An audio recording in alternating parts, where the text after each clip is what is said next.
Sa video na ito mga kaibigan, gusto kong ibahagi ang mga kagubatan na matagpuan dito sa Pilipinas. Mga likas na yaman na nagbigay ng kulay sa ating bansa, malaking sinyalis ng katatagan, pagkamakakalikasan, pagkamakadiyos at makabansa matagpuan sa pagpapahalaga ng mga Filipino sa ating mga kagubatan. Ang Palawan ang may pinakamalawak na kagubatan sa Pilipinas na bumubuo sa halos 10% ng kabuuang forest cover ng bansa at tahanan ng iba't ibang uri ng hayop at halaman. Kabilang din sa mga pangunahing kagubatan ay ang malawak na saklaw ng Sierra Madre sa Luzon at ang makakapal na rainforest sa Mindanao, partikular sa Agusan at Surigao, mga pangunahing kagubatan sa Pilipinas, Palawan.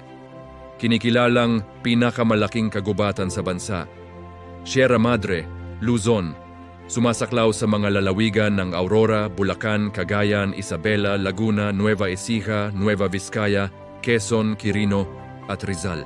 Mindanao Rainforest, matatagpuan sa Bukidnon, Agusan del Sur at Surigao del Sur, mga uri ng kagubatan. Binubuo ito ng mga dipterocarp, molave, pino at bakawan. Ang mga kagubatan na ito ay mahalaga para sa biodiversity, pagpigil sa erosion at tirahan ng mga nanganganib na species. Kung gusto mo pa ang mga video na gaya nito, pakibahagi sa comment section ang iyong gusto na maging topic natin tungkol sa kasaysayan ng ating bansang sinilangan. Ibahagi rin sa iyong mga kaibigan ang aking munting YouTube channel. Pakipindot ang subscribe button. Pakidikit ang kalimbang all. Maraming salamat po.